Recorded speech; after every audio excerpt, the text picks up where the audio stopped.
Oh, bienvenue tous et toutes à ce nouveau podcast de Jeux Bacon où on discute de jeux avec les amis d'Etu Game, mais on va aussi justement faire des petites critiques, on va dire ce qu'on a fait dernièrement, quel jeu on a essayé, mais surtout, on va parler d'un sujet qui nous intéresse dans l'industrie du jeu, dans la communauté des joueurs. Quel sujet cette semaine, Pierre-Louis? C'est un sujet que ça fait longtemps qu'on y pense. Puis c'est dans l'air du temps, hein, je veux dire, il y a tellement de choses qui sont passées dernièrement qui nous ont fait réfléchir, qu'on s'est dit, on ne peut pas passer à côté, il faut en parler. C'est la diversité dans les jeux de société, mais la diversité très largement. Là. Je sais qu'on pourrait faire un podcast sur presque tous les aspects de cette question-là, mais on a décidé de parler justement de diversité at large, donc présence des minorités, disons, présence des femmes. Pourquoi est-ce que ce milieu-là est tellement homogène, des hommes blancs d'un certain âge qui sont parfois un peu... Mais c'est exactement ça! Hello! Exactement, cette majorité d'hommes blancs qui dominent et les groupes de joueurs et l'industrie du jeu. On va en parler un petit peu pour essayer de, sans attaquer personne, au moins se poser des questions, réfléchir, puis écouter ce qui a été dit aussi dans la communauté dans les dernières semaines, suite à tout ce qui a brassé dans ce tu commences en disant on ne pourra pas tout couvrir le sujet, puis on pourrait faire plusieurs podcasts sur le sujet. Mais moi, je pense que je commencerais la discussion avec ça. Je dirais, tu sais, j'aimerais ça qu'on en fasse plusieurs, tu sais, éventuellement, qu'on continue à en parler, puis que ça fasse qu'on partie ait aussi de notre... des gens qui connaissent ça, des gens qui sont impliqués dans justement cette diversité-là. Là. Ah oui, parce que s'il y a une phrase qu'on va répéter tout le long, c'est comme... C'est, je suis pas tout à fait au courant. On est trois dudes blancs hétérosexuels, là, tu sais, genre, présentement. Mais en même temps, puis c'est ça, moi, cette idée-là de la diversité, j'étais comme... OK, c'est trop tôt pour en parler. Présentement, il y a de quoi qui se passe. Puis j'en parlais à ma blonde, puis elle était comme, ben non, on a besoin d'avoir trois blancs hétéros qui parlent, que ça se peut pas. On en a besoin. On en a besoin de ça. On a besoin d'entendre parler du monde, de cette diversité-là qui est... Oui, puis c'est vrai, c'est un très, très bon point parce qu'on s'est demandé si on n'avait pas justement besoin d'un intervenant ou d'une intervenante, justement, pour pouvoir discuter de leur perspective. Mais ce que je pense qu'on va aborder aujourd'hui, c'est surtout de notre perspective, nous, de justement cette majorité-là un petit peu écrasante, peut-être un peu même intimidante dans le milieu, puis dans notre petite communauté du hobby des jeux de société, pour justement voir si on n'a pas quelque chose au niveau de l'introspection à faire, tous et chacun. Puis là, je te le dis, Internet, là, je sais, je vais faire un gros trigger warning parce que je sais que c'est une question sensible. Et je sais que c'est facile d'entendre cette conversation-là et de se sentir visé, de se sentir attaqué, de se sentir carrément accusé de racisme ou de sexisme. Je te le dis tout de suite, Internet, c'est ça qu'on fait. C'est ça qu'on fait. C'est ça qu'on fait. On vise toi. Toi. Non. Crise de raciste. On fait tous un peu partie à la fois du problème et de la solution. Alors, on va essayer de ne pas tomber dans les extrêmes, mais on va en discuter. Fait que, sens-toi à l'aise de discuter avec nous. Si tu n'es pas d'accord avec ce qu'on avance, tu peux tout à fait en parler dans les commentaires. On n'est pas des experts sur le sujet, mais je pense que comme on est dans ce milieu-là depuis un petit bout de temps, déjà, il y a certaines choses qu'on a observées.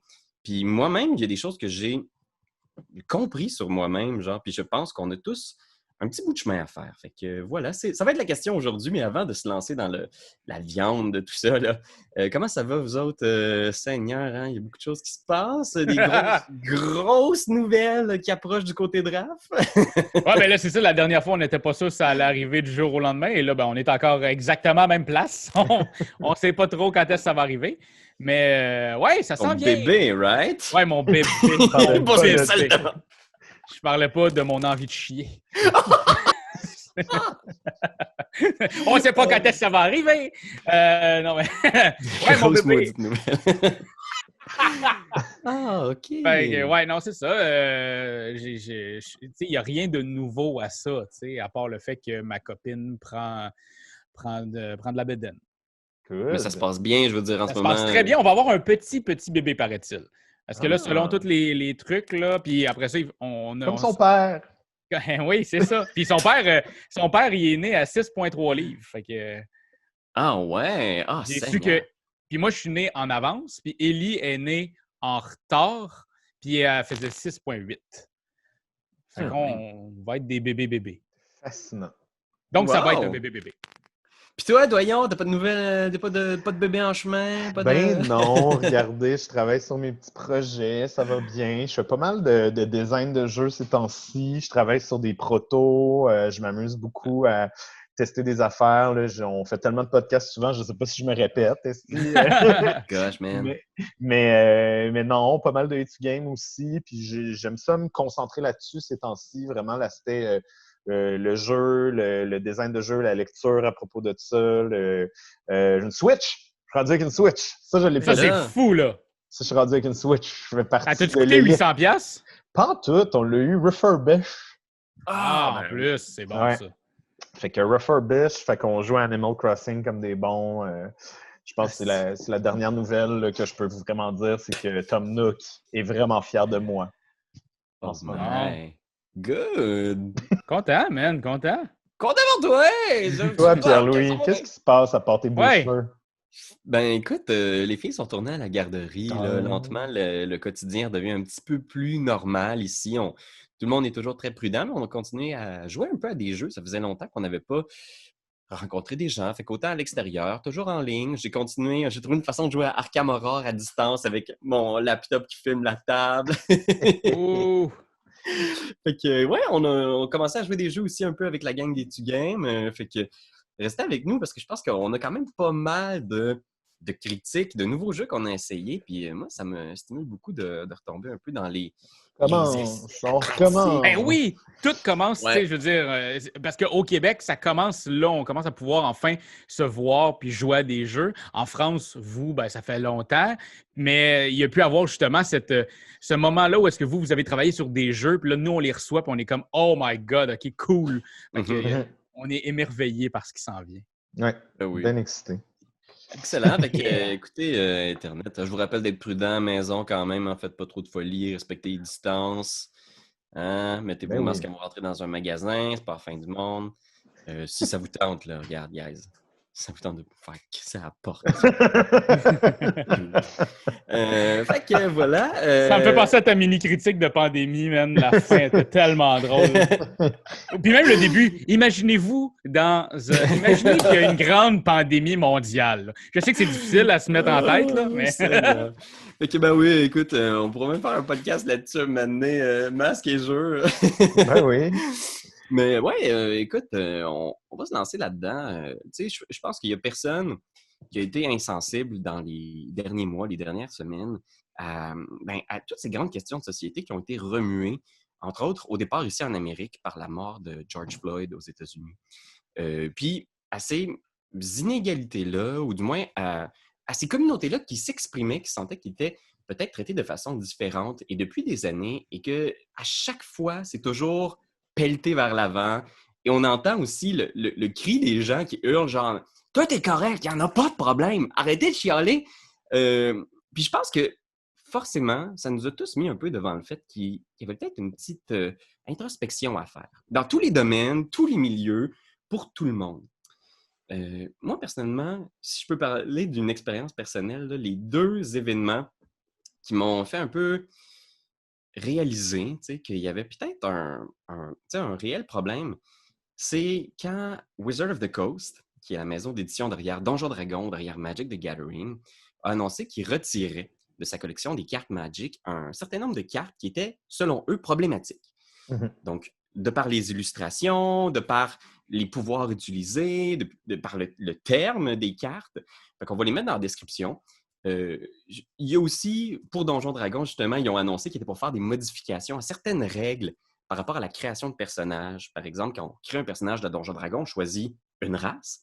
Et cette race-là va t'imposer certains malus ou bonus. Donc, peu importe l'individualité de ton personnage, si tu as un demi-orc, tu vas perdre des points d'intelligence.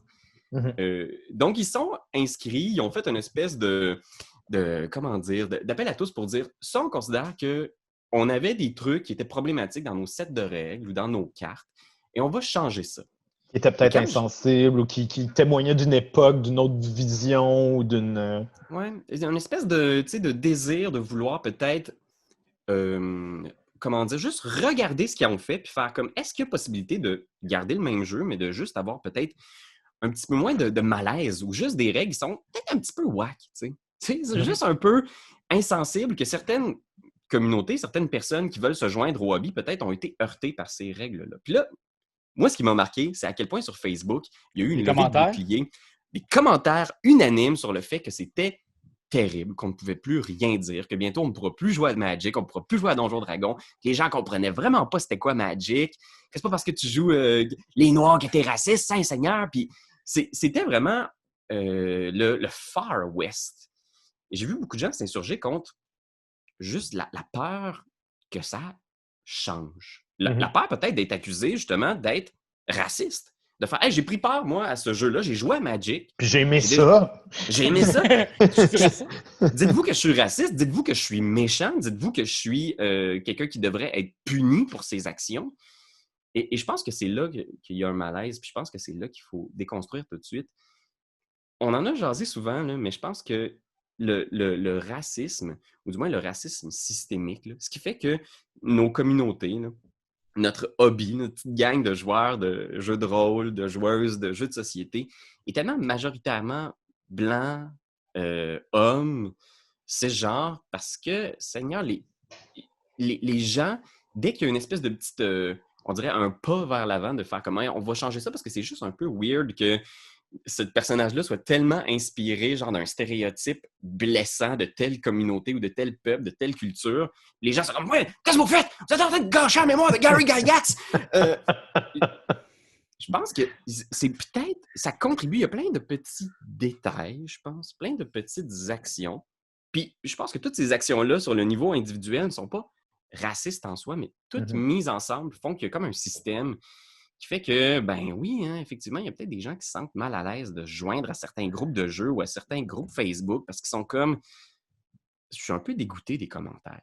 Je suis un peu dégoûté, genre, de la réaction des gens face à certaines notions, à certaines notions de jeu, à certains mouvements verts, parce que D&D, Wizard of the Coast, depuis des années, essaye de se diversifier, d'ouvrir le jeu pour inclure le plus de gens possible, des joueuses, des joueurs, des gens qui viennent de tous les horizons, de toutes les orientations sexuelles, de les représenter aussi dans leurs œuvres, dans leurs jeux, dans leurs modules, leurs aventures, leurs sets de cartes. Puis j'ai l'impression qu'il y a beaucoup de gens qui sont, je ne sais pas comment dire, effrayés. Mais on dirait que c'est dans l'humain d'être réfractaire au changement, là. De faire « Hey, ben, on a une ceinture de sécurité à mettre, puis on n'en mettait pas avant.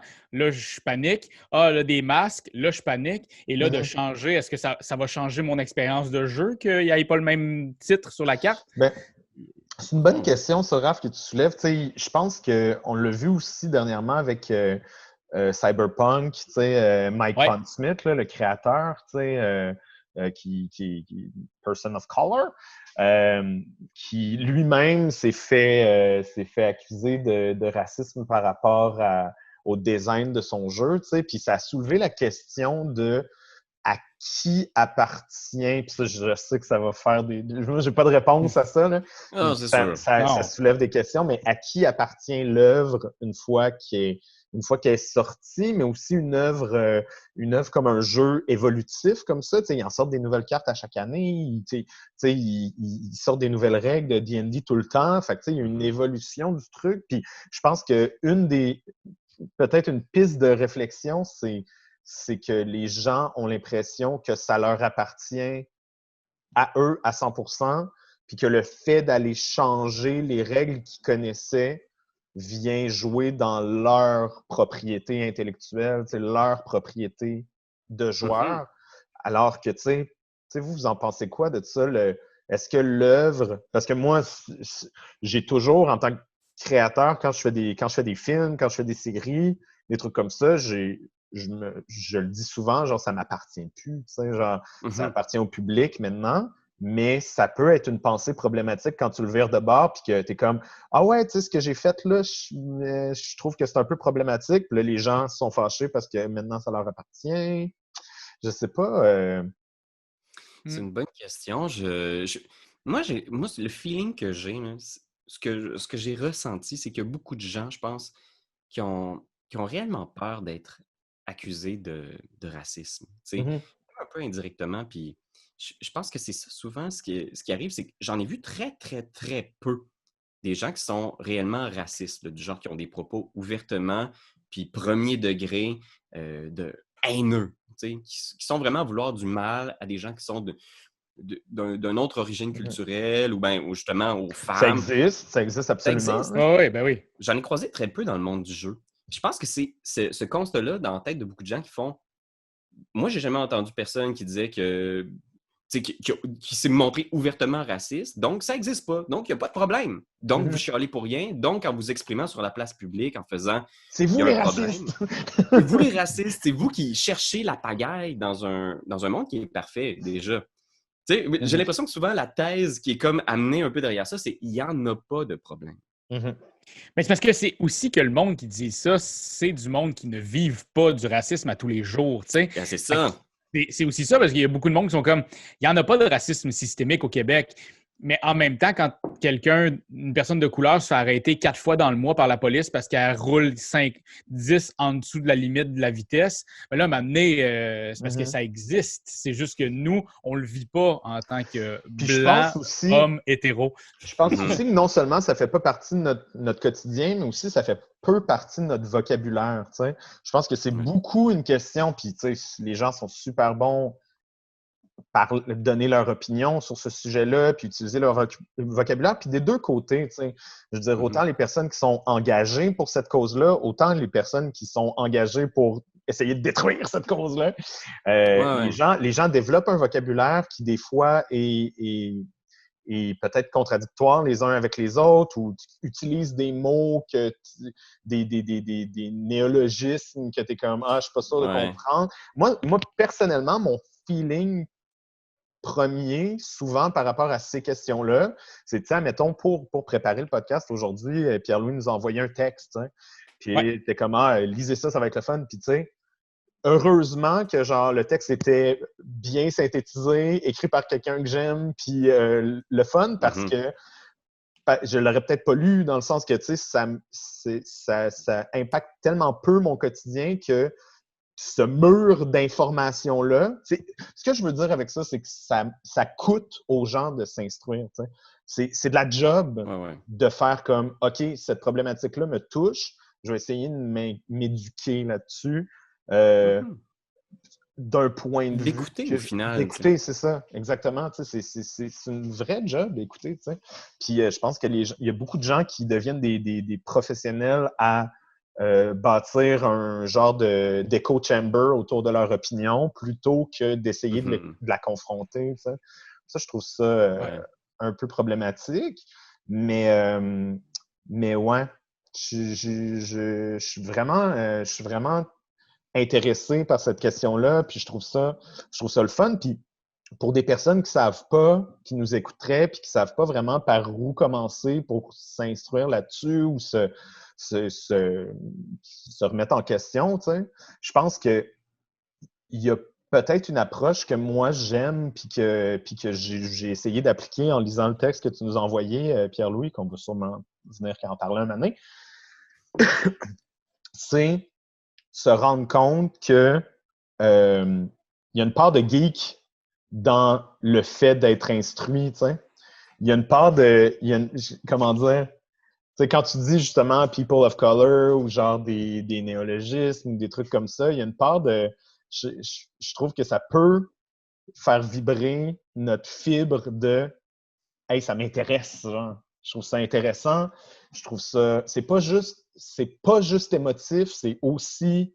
Il y a aussi comme des choses à apprendre, puis il y a aussi des trucs. Je sais pas. C'est de s'intéresser un petit peu à la réalité d'autrui. Puis je sais que c'est facile à dire parce que des fois, on peut s'intéresser, mais quand même, justement, être encore, comment dire, un petit peu part du problème. Je pense que n'importe qui vit dans nos sociétés le sait, là, on fait toujours un peu partie du problème, peu importe d'où on vient, qui on est. Nos iPhones sont faits à l'étranger. On a tout le temps, genre, un petit bout de chemin à faire. Je pense qu'on ne peut pas partir du constat que nos sociétés sont parfaites et qu'il n'y a rien à changer. Ça vaut la peine, des fois, de faire « Oh, là, il y a une voix, il y a quelqu'un qui s'exprime. » Puis de voir qu'est-ce qui est dit et est-ce que moi, personnellement, au plan individuel, sans nécessairement aller manifester ou justement appeler toutes mes amies de filles pour m'excuser personnellement en mon nom pour mes ancêtres. Juste faire, est-ce qu'il y a des petits gestes concrets que je peux faire pour changer ou juste donner un coup de main pour aller de l'avant, juste en parler? Puis on va en parler, là, le texte d'Elizabeth Hargrave qui a été publié sur le blog de James Stegmaier, qui parle de diversité puis d'inclusivité dans les jeux de société. Puis, tu sais, on le sait tous, là, tu sais, puis je pense que ça, il n'y a pas vraiment place à débat. Il y a le graphique en début du texte là, qui est juste... 93%. Des auteurs de jeux de société là, sont des hommes blancs. Ensuite, 2,4% d'auteurs de jeux de société qui sont des femmes blanches et finalement 4,1% qui sont des hommes non blancs. Donc, il y a... Mais tu sais, je pense que ça, c'est un graphique qui parle, oui, au niveau des auteurs, du design de jeux, mais il suffit de voir une photo d'une convention de jeux de société pour être déjà allé dans une convention de jeux de société pour savoir c'est quoi ce feeling-là d'être juste entouré d'un océan d'hommes blancs, tu sais. Puis je tiens juste à dire vraiment en entrée de jeu que je ne considère pas que c'est un problème, mais je considère que ça peut vraiment être fucking intimidant. Ouais. Oui, parce que c'est pas en étant que des hommes blancs quelque part qu'on va pouvoir ramener facilement des femmes-là. Puis, tu sais, je me rappelle, nous, quand on couvrait des conventions, on se faisait un devoir de filmer des femmes, des gens de couleur, justement pour essayer de montrer qu'il y a une inclusion, pour que quand on parle d'un endroit, quand on parle de Festival de Cannes, ben il y a des familles, il y a des femmes, il y a des hommes noirs, il y a des... Tu sais, il y a du monde de partout. Tu sais, c'est le fun. Au Flip de Partenay, c'était ça l'année passée. On était comme... C'est la première fois que je vois une convention avec autant de femmes, que je vois un truc. C'est fou, mais c'est ça qu'on veut mettre de l'avant. Puis c'est en le montrant en image que ça existe, qu'on va en amener. Mais quand on voit des images où est-ce que c'est une foule, c'est une marée de blancs hommes qui sont là à courir pour rentrer à Gen Con, ça fait un peu le saut, là. C'est ça. Moi, j'ai l'impression, à quelque part, que c'est un indicateur. C'est comme une espèce de thermomètre de notre communauté, du hobby. Puis je pense que c'est indicateur qu'il y a, selon moi, de mon point de vue, un problème. Je pense que le problème, en fait, c'est... Puis Elisabeth l'explique vraiment très bien là, en 4 points. Je pense que son argument est assez bien développé. C'est un loop, en fait. C'est juste que, possiblement, quelque part, c'est un hobby qui a été parti justement par...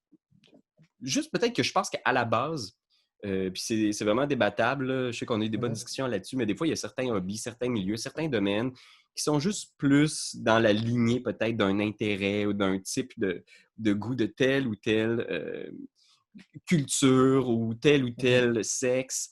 Mais à ce point-là déséquilibré, forcément, à quelque part, tu sais, on s'entend, il y a quelque chose de louche.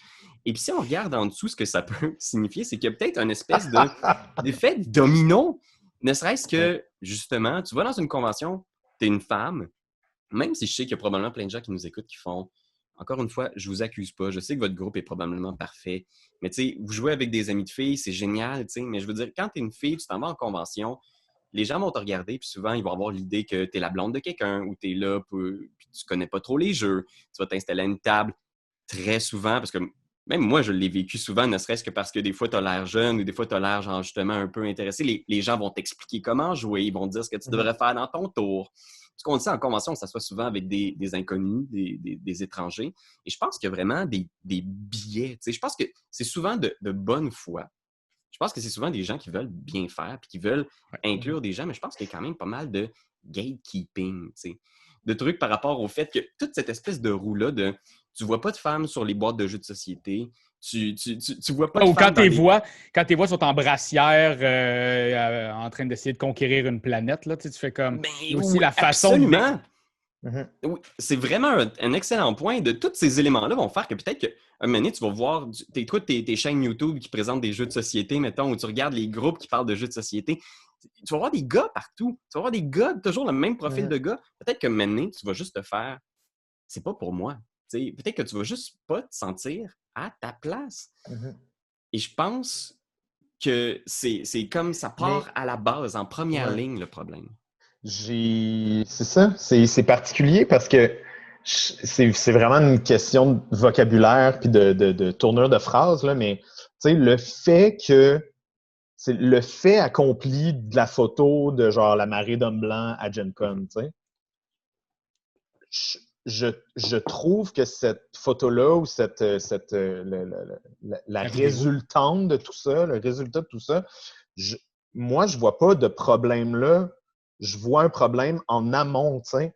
Le problème est beaucoup plus dû au fait que malgré toi, quand tu vois une fille danser une marée de dos de là, t'es comme « Ah, c'est la blonde d'un tel » ou whatever, tu sais. Genre, là, il y a le problème. Mais si tu essaies de briser ce problème-là, la résultante va être qu'il va y avoir plus de variété, il va y avoir plus de gens de différents sexes, de différentes couleurs. Mais je comprends des gens qui font partie de ce groupe-là, puis aiment voir des gens en qui ils se reconnaissent, puis qu'on dise que c'est un problème, ça les fâche. Absolument. Puis parce qu'il n'est pas là, je trouve pas qu'il est là le problème. Je trouve pas que le problème, c'est qu'il y ait 100 000 d'autres blancs. Le problème, c'est pourquoi il y a 100 000 d'autres blancs. Ben, c'est ça. C'est une résultante du problème. Parce qu'on s'entend, tu sais, si tu t'en vas dans n'importe quel événement de la société, là, puis tu as une société qui est quand même plutôt hétérogène, où toutes les classes se mêlent, tout ça, puis tu arrives à une place, puis c'est à 100% des gens qui viennent du même milieu, il y a quand même quelque chose de louche que tu fais comme c'est à ce point-là exclusif, il doit y avoir un phénomène de gatekeeping qui empêche certaines personnes, il y a un blocage, un barrage, puis ça, c'est effectivement un problème. Puis je veux que vous le sachiez, là. Vous m'écoutez probablement, puis vous vous dites, es-tu en train de dire que je devrais pas aller en convention pour justement rétablir le racisme, donner mes biens, forcer des gens à y aller?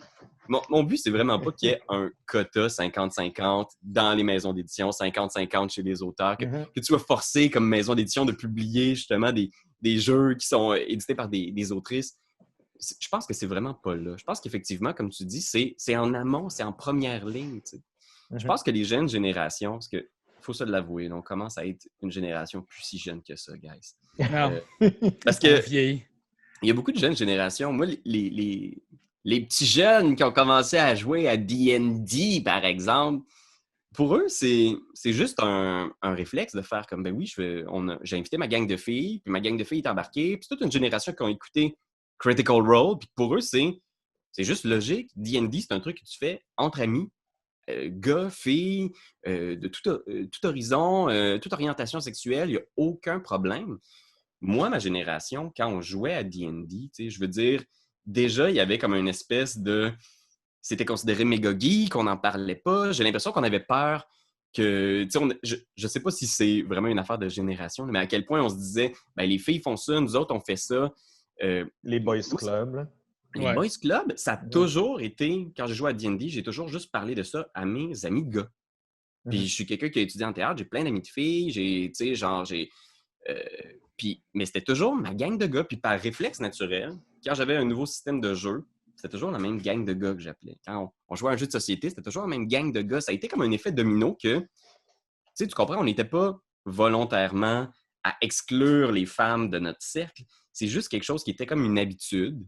Puis qu'au final, mettons, quand on essaie d'inviter notre amie Edith, puis on fait comme « Hey, tu viendras jouer, tu te fais un personnage! » Et comme genre « Ah non, c'est correct. Parce qu'elle se dit dans sa tête, vous jouez depuis 10 ans, ça doit être un jeu full compliqué, vous savez comment faire. C'est les fameux jeux qui sont juste pour les gars. Genre. Parce que dans D&D, tu pousses tout avec ton pénis. Fait que si t'as pas de pénis, tu peux pas. Mais tu comprends, c'est pas si simple que ça. Dans sa tête, puis dans nos têtes, on se dit pas genre, on va utiliser nos organes génitaux puis genre nos niveaux de testostérone. Mais c'est juste quelque chose d'instinctif, d'humain que tu fais. Vous êtes des dudes ensemble. Vous savez comment jouer. Vous avez toujours joué, vous, votre gang ensemble. Il faut le comprendre. Là, ça demande un effort d'empathie, mais de se mettre dans la place de quelqu'un qui entre dans un groupe qui se connaît bien, bien, bien. Là. Imaginez n'importe quel groupe de travail que vous rejoignez, qui travaille ensemble depuis 10 ans. Quand tu débarques dedans, ça te prend un effort quand même de faire comme... Il faut que tu prennes sur toi. C'est énorme. C'est un effet de gatekeeping qui, au niveau statistique, je suis sûr, a un effet. Puis fait au bout du compte qu'on voit des groupes super homogènes, parce que les gens sont comme... Puis dans D&D, on dirait que les femmes, quand je joue avec une gang de gars, puis que je joue avec des filles, je suis tout le temps, il y a de quoi qui change. Genre, l'énergie de la partie est complètement ailleurs. Des fois, ils sont hyper violentes, pire que n'importe qui. D'autres fois, ils sont encore plus pragmatiques. Je trouve que mes parties avec des gens qui rentrent dans une nouvelle gang. Les groupes variés ça amène une nouvelle perspective. Ouais, c'est ça, ça enrichit notre partie. Fait que pour moi, c'est le genre d'affaire qu'il faut, en tant que groupe, de dire « Hey, viens! » Pour vrai, c'est pas si complexe. C'est un petit geste comme ça à poser, c'est de dire que même si ça fait 10 ans, on a besoin de quelqu'un comme toi. Ça va enrichir notre game à tout le monde. Sachez-le, je dis pas que le système est genre trop complexe pour qu'une femme puisse l'apprendre. C'est vraiment pas ça. Ce que j'essaie de dire. Ben a de la misère encore. Ben a de la misère, tu comprends? Il y a plein de filles que j'ai rencontrées en jouant justement dans AL qui m'ont montré à quel point la maîtrise du système, genre, je l'avais fuck all. Pas quelque chose que je découvre, là, mais tu sais, il y a beaucoup, beaucoup de femmes qui maîtrisent le système beaucoup mieux que moi, puis qui sont... Ce que je veux dire, c'est que des fois, quand tu crées cette petite bulle, ce boys club-là, puis que soudainement, tu fais comme une main ouverte vers une personne, des fois, ça peut être difficile. Même chose quand tu tournes vers quelqu'un en faisant comme « Ah, c'est cool, tu vas pouvoir jouer...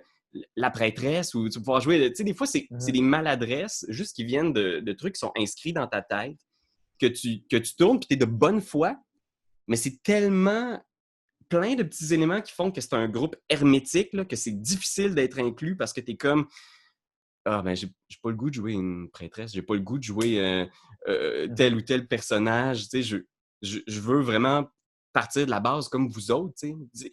Fait que j'ai l'impression qu'il y a quelque chose de ça, puis plus que on a ouvert, justement, quand on a commencé à jouer un peu avec la gang des Tugames, qui était tout un peu néophytes, puis qu'on a tourné vers Anne-Catherine, vers un paquet d'humoristes, gars et filles, de tous horizons, qui n'avaient jamais joué à D&D, ça a créé tellement une énergie qui était le fun. Moi, j'ai l'impression qu'on l'a fait découvrir un peu le jeu de rôle à plein de gens, mais ça demandait un petit effort d'ouverture, justement, pour éviter de tomber dans le boys club, parce que malheureusement, encore une fois, souvent, c'est quelque chose dans lequel on s'échoue souvent malgré tout. Oui, mais c'est un travail, je veux dire, c'est un travail de se trouver des horaires de disponibilité entre nous autres, c'est un travail de trouver des concepts originaux pour des clients, c'est un travail de tester des jeux, d'avoir les jeux, c'est tout le temps un travail. Fait que l'excuse de « Ah ouais, mais c'est un travail de trouver des filles », je suis comme...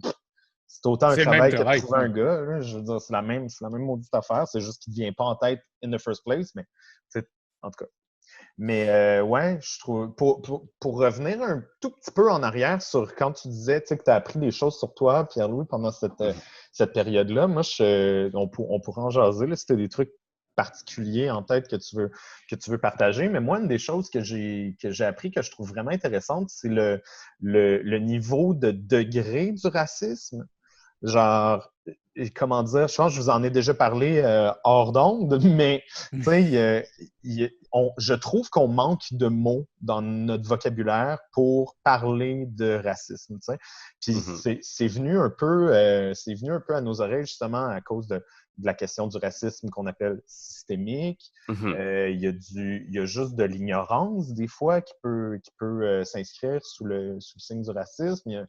Des fois, c'est pas nécessairement... Ce que je veux dire, c'est que c'est pas nécessairement mal intentionné, puis c'est pas nécessairement agressif. T'sais. Je pense que les gens, quand ils essayent de se battre contre l'image de c'est quoi être raciste, puis quand quelqu'un dit « Ah, ça, c'est raciste », ben les gens voient cette violence-là, puis cette rage-là. Puis moi, personnellement, depuis longtemps, je me suis tout le temps dit « Si ça vient pas de la haine, c'est pas du racisme, tu sais. » Je me disais ça, puis j'étais comme ça, c'est mon gauge psychologique dans mes valeurs de comme, si c'est pas haineux, c'est pas raciste, t'sais. Puis je me suis rendu compte dans les derniers mois que j'avais pas raison, pas en tout, tu sais. Il y a plein d'affaires qui peuvent venir de l'amour, puis que c'est fucking raciste, tu sais. Mais je pense qu'il faut justement continuer cette conversation-là pour voir, pour décoder ces trucs-là, puis faire comme, ah, ça, c'est pas mal intentionné, mais c'est maladroit. Ça, c'est... Ça aussi, c'est un travail. Ça aussi, c'est une job, mais moi, je le vois comme quelque chose de le fun à faire parce que la grande ligne, c'est vraiment comme qu'on ait du fun, puis qu'on trippe ensemble, puis qu'on s'aime, puis qu'on ait du plaisir. Fait que, tu sais, si tu travailles pour ça, c'est pas du temps perdu, tu sais, de faire comme « Ah, ça te met-tu mal à l'aise, ça? Ouais, un peu. Ah, OK, bon, on fera plus ça. » Mais tu sais, toutes les... Ouais. Puis je regardais ça, j'ai lu un truc aussi sur les éditeurs de jeux qui sont en train de faire les règles, puis essayer de faire des règles asexuées, là. Ouais. Inclusives. Inclusives. Ouais. Ça aussi, c'est un gros travail à faire que certaines compagnies ont à faire justement dans tout ça pour... Mais ça, on dirait que j'y avais pas pensé. Bon exemple. C'est vraiment un bon exemple de quelque chose qui peut... Soit tu te dis « Hey, ça me fait chier, je veux pas faire ça », ou tu te dis « Ça a l'air le fun, ça a l'air intéressant à apprendre. » Tu sais, ma job dans la vie, c'est écrire des règles de jeu. Comment je peux le faire de manière plus inclusive? Ça peut-tu être créatif? Ça peut-tu être du test, là? C'est un petit effort, mais ça vaut la peine, je pense. Puis on est dans une période où est-ce qu'il n'y a rien d'absolu à ces niveaux-là, à part si tu vas crisser le feu chez quelqu'un de noir, c'est un peu absolument raciste. Mais il n'y a rien d'absolu dans le sens que tu peux te permettre d'essayer des affaires, puis au niveau, l'exemple de l'écriture des règles, tu sais, tu vas faire comme, absolument. OK, ce jeu-là, je vais essayer de faire une règle de jeu hyper inclusive où est-ce que je vais y aller puis je vais écrire des YEL puis des points ES puis des trucs comme ça. Je vais l'essayer, tu sais. Puis tu fais l'exercice puis si c'est pas naturel pour toi, il y a plein en ce moment de manières de flipper ton vocabulaire ou de faire des tournures de phrases qui sont intelligente puis sensible. Si on commence à se forcer un peu juste à faire des trucs comme ça, c'est un peu comme dans les dernières générations quand le recyclage est arrivé. C'est rendu naturel maintenant. Je veux dire, on le sort, notre bac de recyclage. Ça va devenir naturel d'écrire des règles avec le YEL ou avec le ES. Ça va devenir naturel d'engager une femme pour faire un jeu de société. Ça va être naturel d'aller à une convention puis d'avoir 50-50 avec des personnes de plein de couleurs. Moi, je me dis, si on fait notre effort-là, c'est dans la prochaine génération que le problème va être peut-être un petit peu plus distillé. Tu sais. Oui, c'est des petites choses. Je pense que c'est vrai ce que tu dis, Doyon, c'est que des fois, le racisme, puis, on considère que c'est un mot qui est fort, qui frappe dur. Puis quand on est associé à ça, on se sent très mal. T'sais.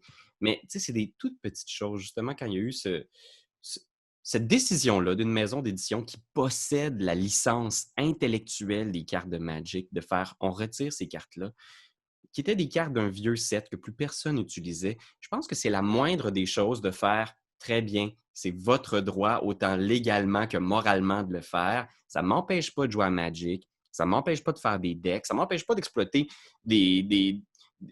n'importe quelle autre carte qui, dans le contexte, est un petit peu plus sensible, un petit peu moins, genre vraiment on the nose. Saint-Seigneur, là, les bonhommes qui ressemblent à des bonhommes du Ku Klux Klan sur des cartes Magic, on s'entend que c'est un peu whack. De se battre pour les garder dans le set de Magic, je pense que c'est un peu nul. Fait que si vous voyez ce genre de nouvelles-là, plutôt que de juste sauter tout de suite sur la première occasion et de hurler genre hey, « pourquoi est-ce que vous changez ça? » Moi, évitez les arguments par extrapolation. De faire là, ils vont commencer par nous retirer les cartes de Magic, mais bientôt, ils vont changer les couleurs dans Magic, on ne pourra plus jouer les blancs et les noirs. Bientôt, c'est pas ça le point. Je pense que si vous n'êtes pas capable de défendre un argument sans tomber dans l'argument par extrapolation, votre argument est très faible. T'sais, vous n'avez pas beaucoup de matière à défendre votre argument parce que c'est jamais un bon argument de faire « ils vont commencer par ça, après ça, ça va être ça, puis finalement, qu'est-ce qu'on ne sait pas? On va tous être musulmans! » Évitez ce genre de raccourci intellectuel qui ne mène nulle part. Je suis convaincu qu'il y a de très bons points pour défendre tous ces points-là, mais s'il vous plaît, évitez l'argument par extrapolation. Puis, des fois, juste de prendre un moment puis de faire comme avant de répondre quelque chose du genre on peut plus rien dire, censure, point d'exclamation par rapport à une maison d'édition qui utilise son droit légal de retirer des cartes. Là. Qu'il faut que je le fasse. Je l'ai fait après la première génération parce qu'il y a des mots qui étaient dans les trucs aléatoires, puis ils ont changé. Là. C'est normal. Donjons Dragon a eu des nouvelles éditions. À chaque 5-10 ans, il y a des nouvelles éditions parce qu'on ajuste les règles avec la société. C'est normal. Vous pouvez toujours jouer à la deuxième édition. Vous pouvez toujours jouer à des suppléments orientaux si vous voulez. Tout ça, c'est toujours possible. Vous pouvez le faire chez vous. Vous faites ce que vous fucking voulez.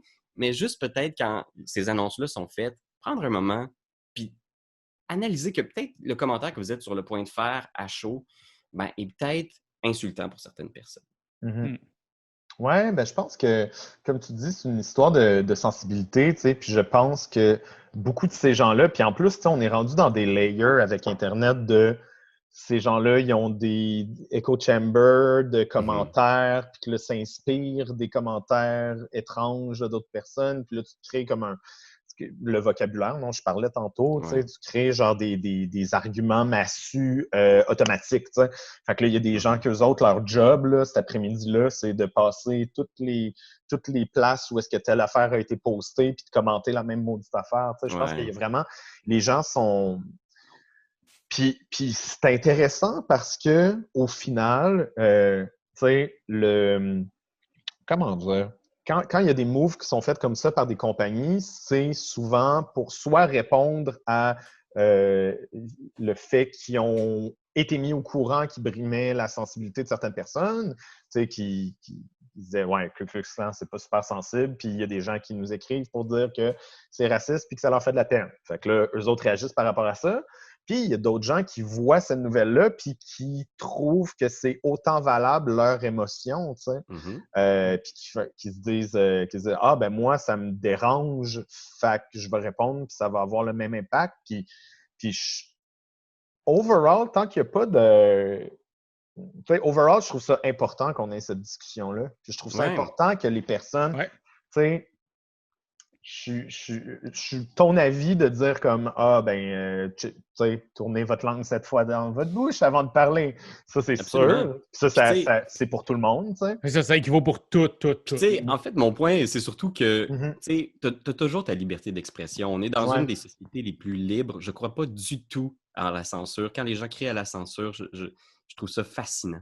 Je trouve ça vraiment drôle parce que tu as tout à fait le droit de dire genre « Yo, Magic, j'aurais plus jamais... » C'est même important. Je trouve ça important que les gens le disent parce que c'est encore plus facile pour moi de faire comme « Ah, ben toi, je t'aime pas beaucoup. » Moi, j'ai plusieurs amis. On a tous des connaissances qui ont fait comme « Ça y est, bon, cette fois, ça dépasse. Cette fois, c'est exagéré. Cette fois, ça va trop loin. » Puis je comprends ça, puis tu as le droit de l'exprimer. Mais je pense sincèrement que quand tu exprimes ça sur la place publique, sur les groupes de jeux de société, les groupes de jeux de rôle, tu contribues au gatekeeping. Tu contribues à ce que la société et nos communautés de jeux soient homogènes, blancs, hétérosexuels. Quand tu dis, genre, ça, c'est fou, ça. C'est fou, ça, qui change les règles de Donjons Dragons. De un, je pense que c'est vraiment très exagéré de dire que de changer une règle de Donjons Dragons, c'est genre fou, là. Parce qu'on le fait genre à chaque fucking 2 mois dans Honor Arcana, je sais pas trop, je comprends pas. Moi, j'ai fait mon update de mon téléphone, c'est fou ça. Là. Mais c'est-à-dire, je pense que c'est un des petits détails qui contribue au gatekeeping. Moi, je pense que ça fait partie du problème. Puis, vous avez le droit de le faire. Vous avez tout à fait le droit de jouer au jeu que vous voulez. Puis peut-être un dernier petit point que j'aurais aimé aborder dans cette conversation-là, parce que je pense que ça nous touche, nous, personnellement, comme Nord-Américains, mais surtout comme Québécois. Parce qu'on vient du Québec. Pour ceux qui... Parlez français, tabarouette! Non. Mais parce que l'argument par extrapolation mène souvent à bon, ça y est, on ne peut plus utiliser ce genre de carte-là, on ne peut plus utiliser ce genre d'expression-là, ce genre de thématique-là. Est-ce que ça veut dire qu'on ne peut plus faire de jeux sur la Deuxième Guerre mondiale? Est-ce que ça veut dire qu'on ne peut plus faire de jeux sur les croisades qui mettent en scène des guerres de religion, par exemple? Est-ce que ce débat-là ne va pas mener finalement à une espèce de censure indirecte qui va nous empêcher d'exploiter certaines thématiques? Moi, je suis curieux parce qu'il y a plein de jeux qui exploitent, des jeux européens, qui exploitent la thématique de la colonisation. Puis je trouve qu'il y a plusieurs de ces jeux-là qui sont méga problématiques aujourd'hui. Puis je pense que pour les Européens, c'est difficile de le voir, un peu comme c'est difficile pour nous de voir la sensibilité de gens qui sont vraiment vexés par Secret Hitler, par exemple. Ouais, c'est ça que j'allais dire. En plus, j'allais dire Secret Hitler en Europe, ça marche moins bien parce que c'est un peu atroce ce qui s'est passé là-bas, je pense. J'ai entendu dire. J'ai entendu dire.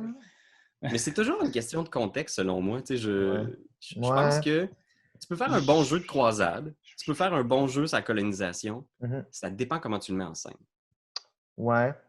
Non, je pense que je suis d'accord, mais je pense qu'il faut quand même continuer à avoir cette conversation-là. Tu sais, je pense qu'il n'y a pas vraiment d'absolu, dans le sens que il n'y a pas d'absolu, comment dire? Mais c'est parce qu'on ne peut pas effacer ce qui a été fait, dans le sens que il y a eu les croisades, il y a eu la colonisation, il y a eu ces trucs-là. Il y a tous les jeux, il y a une façon d'en parler, ou tous les sujets, il y a une façon d'en parler. Il faut juste tout le temps trouver l'angle qui ne fera pas que je mets des cartes puis je me mets à varger sur des Amérindiens. Parfait. Ouais, on dirait que j'ai envie de dire... tuer tous tes Amérindiens. Ouais. On dirait que j'ai envie de dire ça va dépendre de... Ça va dépendre de la mise en scène, ça va dépendre de l'intention, ça va dépendre de l'époque, ça va dépendre de la popularité de ton jeu, ça va dépendre de tellement plein d'affaires, tu sais. Ça va dépendre, oui, de l'intention, mais beaucoup de la réception aussi.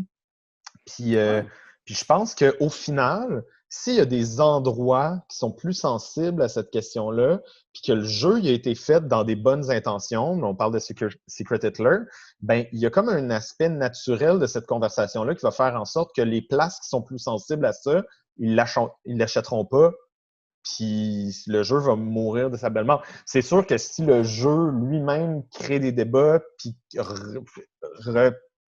replonge des gens dans une sensibilité qui les heurte, je trouve que c'est une conversation à avoir absolument, mais je peux comprendre que Secret Hitler, qui est un jeu que moi je considère un bon jeu, puisse faire de la peine à des gens, puis moi je serais vraiment prêt à en discuter avec ces gens-là, puis je trouve ça super intéressant.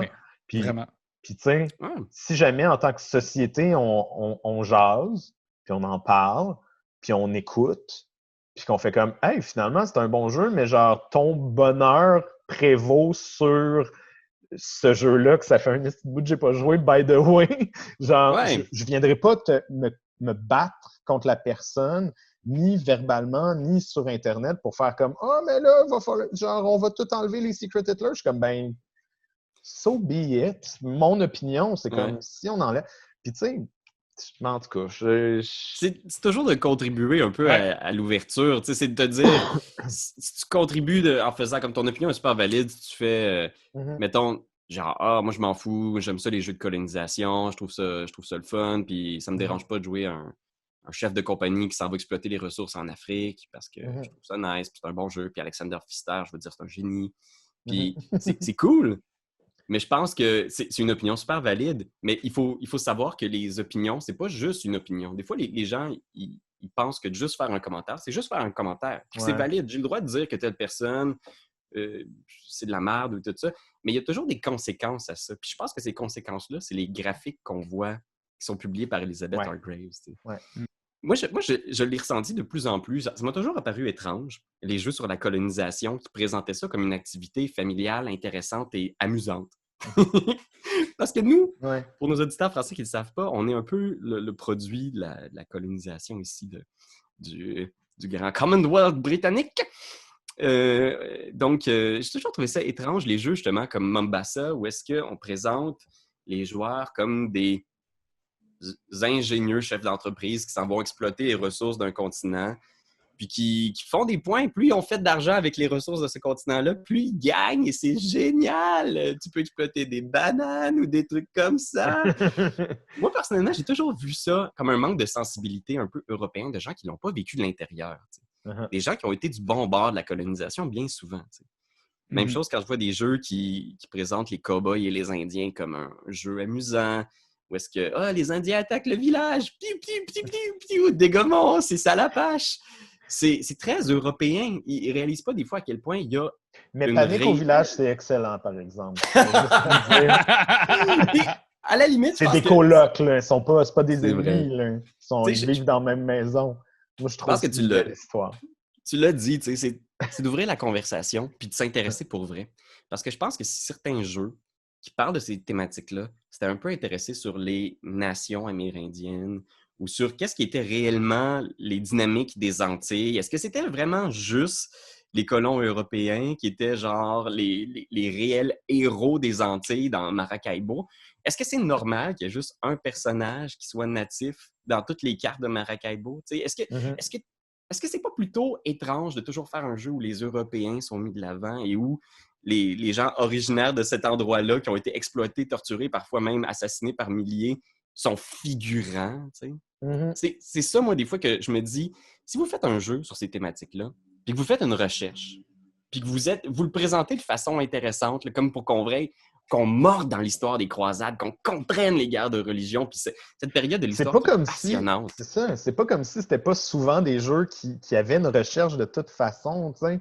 Genre, c'est souvent des jeux où est-ce qu'il y a un travail historique qui est fait, puis un travail de texte qui est fait. Je suis comme, pourquoi pas avoir la sensibilité de faire la journée de recherche supplémentaire ou la semaine de recherche supplémentaire qui va faire en sorte au niveau que de ton l'illustration jeu aussi. C'est ça, oui, absolument. Je veux dire, habituellement, quand tu crées un jeu, tu fais pas « Ah, je vais avoir 5... » Ça va être la personne qui va designer les personnages, peut-être. Tu sais, toi, tu as juste... C'est le fun, au final. C'est ça qui est cool. C'est ça qui est cool. C'est ce qui fait que le jeu va être enrichi. Puis je pense que le point qu'on a abordé tantôt, que j'ai beaucoup aimé, c'est l'idée de justement cette représentation-là, puis cette multiplicité-là est vraiment enrichissante au final, tu sais, puis elle est vraiment cool, puis elle est vraiment le fun. Puis c'est même pas, tu sais, en tout cas, moi, dans mes yeux, à moi, c'est ni négatif ni neutre, c'est nice. C'est vraiment nice, tu sais, la représentation. Puis c'est le fun si on a plus de représentation. Tu sais, je regardais au niveau cinématographique, télévisuel plus au Québec, mais il y a eu 2 émissions cette année qui ont mis en avant-plan des Amérindiens. Puis dans les 2 séries, les Amérindiens étaient sur le bord de la rue à sniffer du gaz. J'étais comme... Hey, c'est ça. Tu sais, on dit, hey, poussez. Même au Québec, là, il y a ça comme problème. Là, poussons davantage les Amérindiens parce qu'ils sont là, ils sont ici, puis on les aime, puis c'est vrai. Mais après ça, on fait 2 séries pour les pousser, puis ils sniffent du gaz, puis ils se donnent des maladies. En fait, ce qui est très drôle, c'est qu'il y a une série québécoise qui est sortie ça parlait du coronavirus. C'était avant que le coronavirus arrive. Ça a été tourné l'année dernière. Puis c'était un coronavirus et c'était pas le virus chinois, c'était le virus amérindien. C'est fucked up. Puis ça a été fait l'année passée. Mais fait que là, t'es comme...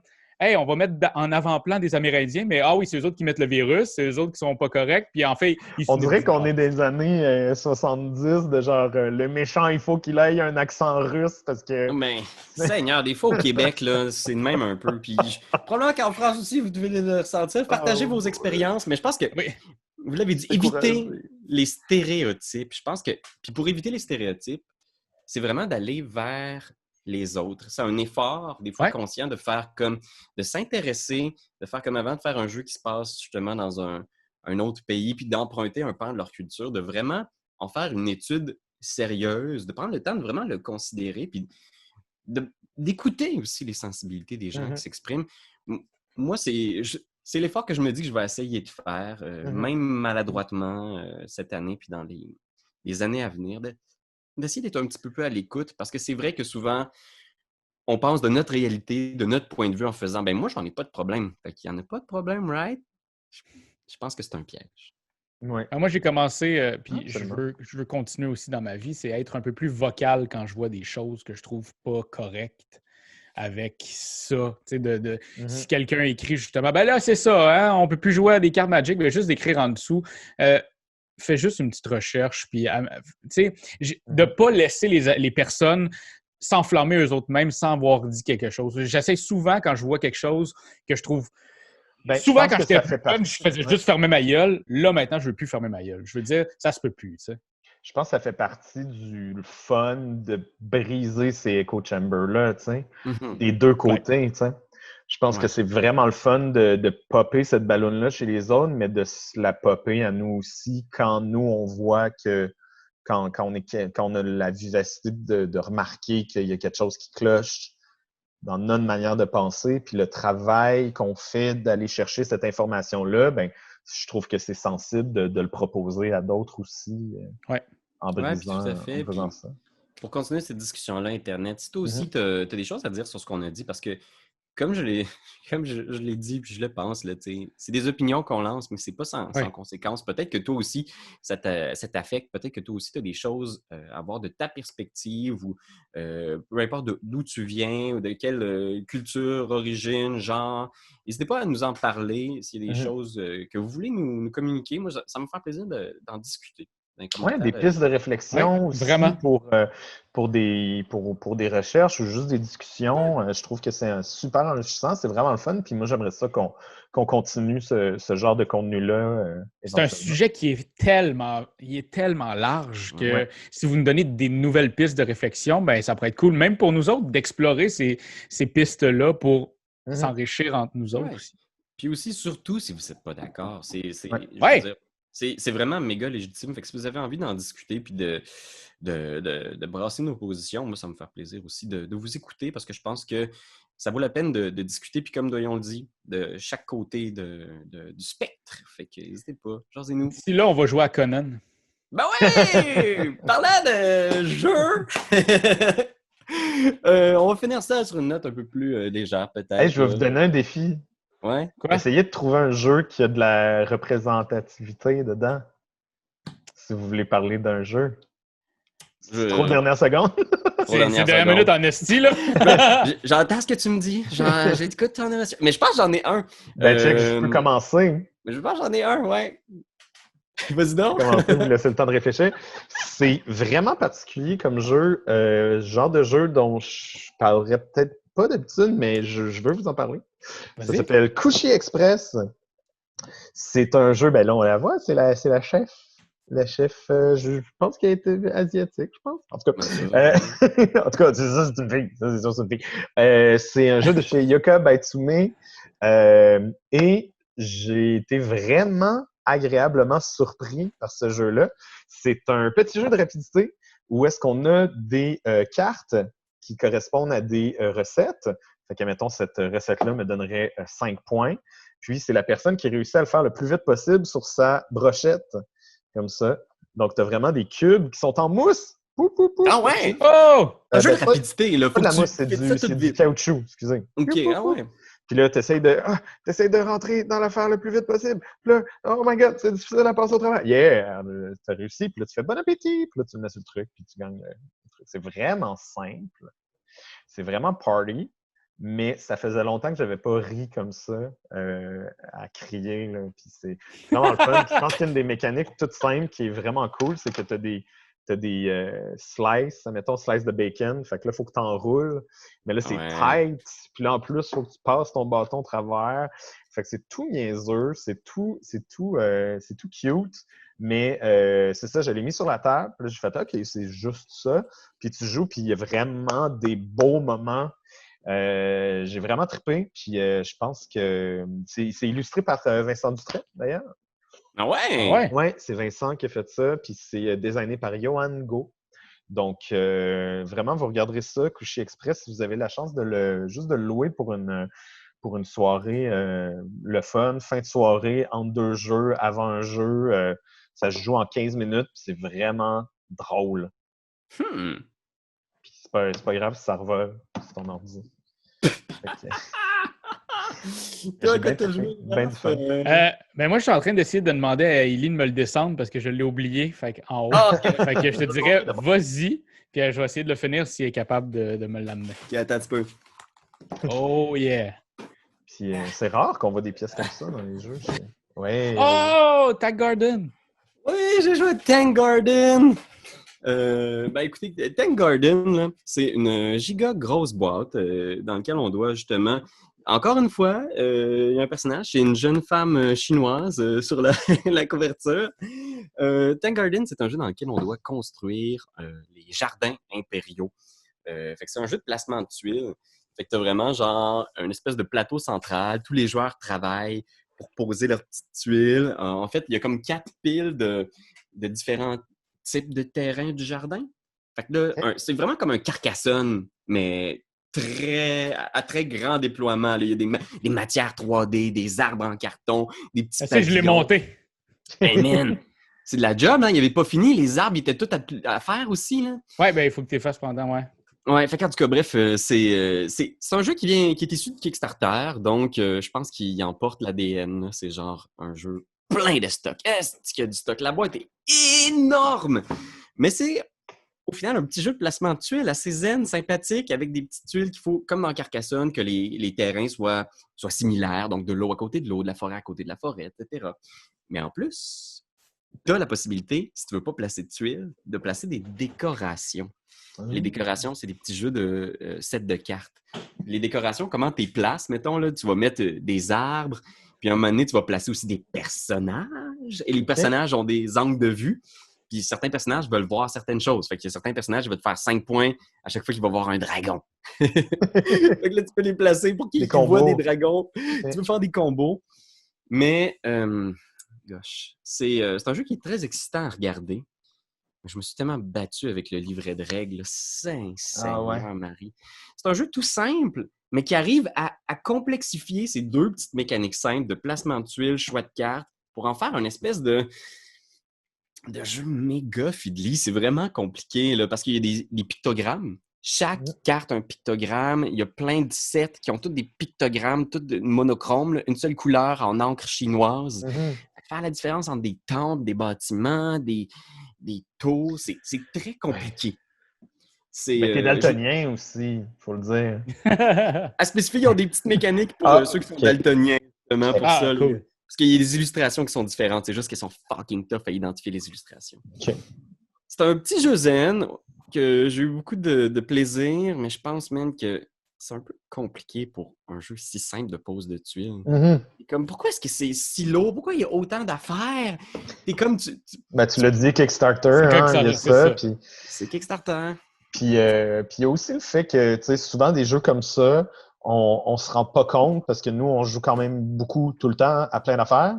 Mais tu sais, des gens que ça se peut qu'ils achètent Tank Garden pour une raison en particulier, puis que ce soit leur jeu de l'année, puis ils jouent juste à ça, puis que la complexité, au final, ça les fait pas chier parce que c'est le seul jeu qu'ils ont joué cette année-là, tu sais. Fait que...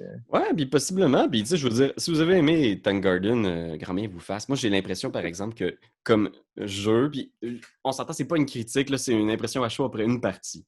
Mais j'ai le feeling que c'est un peu trop salade de points pour les vrais gamers. Il n'y a pas vraiment de décision que tout fait des points. Puis au final, même si quelqu'un t'arrache la tuile que tu voulais, c'est une perte de 1 point parce que l'autre tuile était quand même bonne. Fait qu'il n'y a pas vraiment de tension. Mais en même temps, je ne montrerai jamais ça à ma famille. Ni à des petits gamers.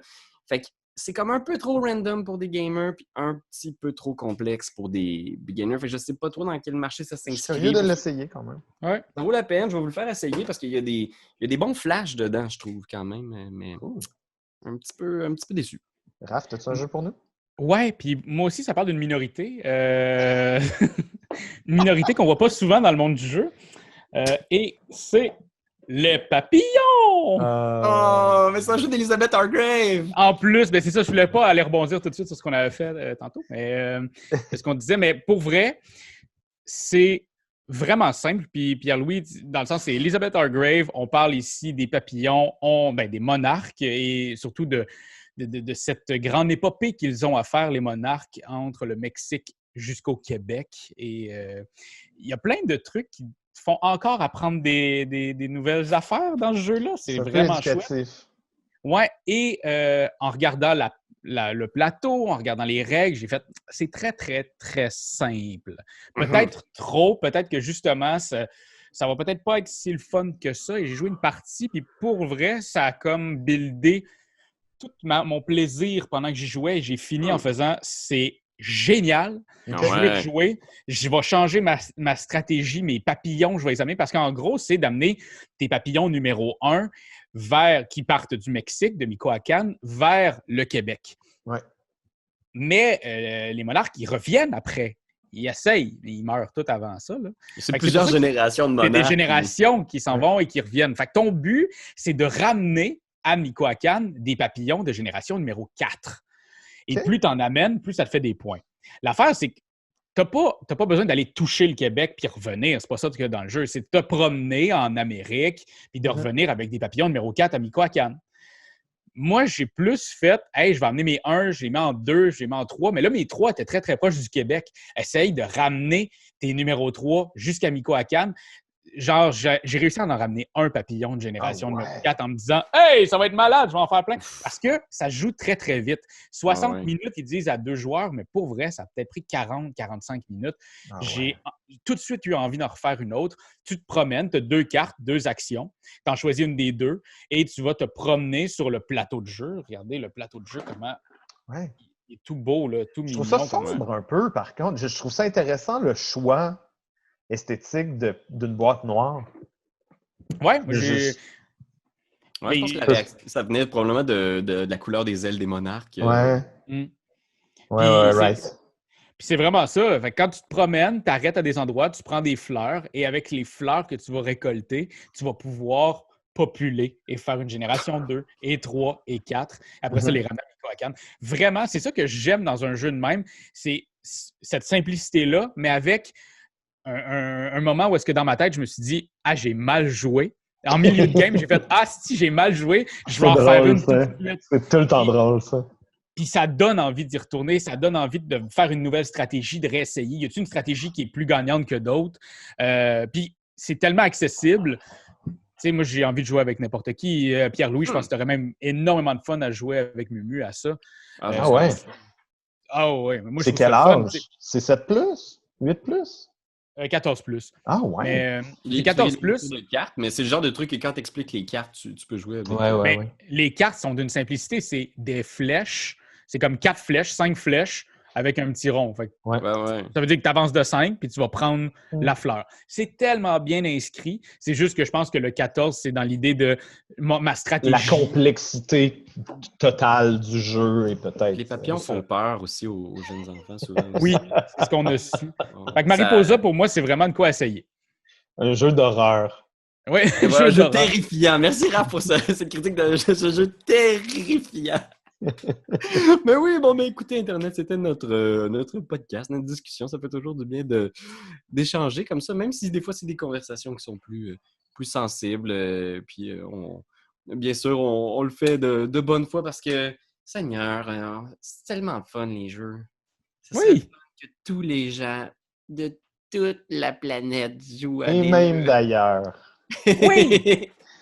Fait qu'Internet, c'est notre pitch par rapport à les jeux de société, la diversité. Fait que, on a hâte de vous lire. Fait qu'écrivez-nous. Oui, vraiment. Oui! Et puis, n'hésitez pas aussi à nous abonner à notre page et à Patreon. Vrai. On a un Patreon pis tout, là. Fait que donnez-nous de l'argent. OK, bye! C'est toi de trouver l'épisode de jour du Popoche? Sonne la cloche! Sonne la cloche! On parle de jeu, like-nous, commande, suis-nous, ouais! Sonne la cloche! Sonne la cloche! Partage à tes amis, partage à ta mamie, ouais! Sonne la cloche! Sonne la cloche! Comment ton ouais, fais le mon titi! Sonne la cloche! Sonne la cloche! Sonne la cloche comme quand Jésus a sonné à la porte pour aller souper chez Zachée!